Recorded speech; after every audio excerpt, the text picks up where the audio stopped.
Bonjour à tous, après une petite matinée de terrain, je vous invite à encoder vos données sur observation.be. Voici la manière de s'y prendre. D'abord, vous vous connectez sur observation.be avec votre compte et vous ajoutez de nouvelles observations comme vous le feriez pour des observations courantes. Donc, vous sélectionnez comme site le site le plus proche du centre de votre carré et vous cliquez à peu près au milieu du carré. Vous choisissez une précision d'1 km.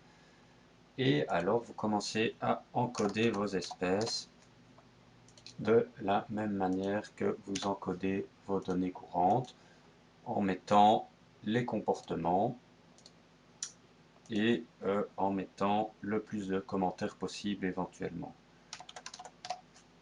Donc, on commence en général par les espèces qu'on n'a pas envie de pointer sur carte, parce que trop nombreuses ou bien trop dispersées sur la carte. Et donc, on fait sa petite liste comme ça, on recopie son carnet.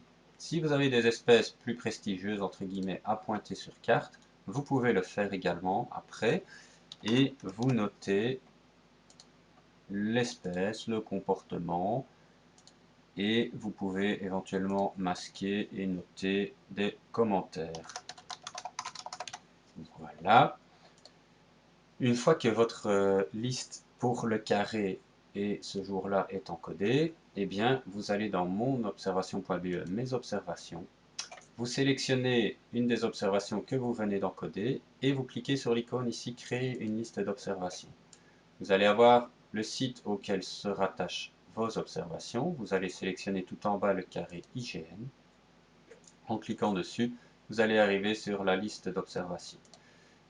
On note une heure de début. Toujours 2 chiffres pour l'heure, 2 chiffres pour les minutes et 2 points qui séparent. Généralement, ça dure 1 heure.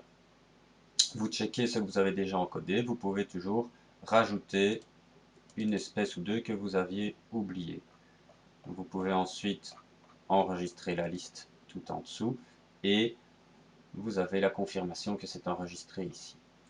Pour visionner et vérifier vos listes, vous allez dans Mes bilans des listes d'observation. Vous avez ici l'ID de la liste qui vous permet de retirer une espèce migratrice par exemple d'une liste, ici les pipites farlouses par exemple. Vous pouvez aussi éventuellement rajouter des listes et les modifier ou les exporter en format CSV pour un tableur Excel. Voilà, je vous remercie de votre attention.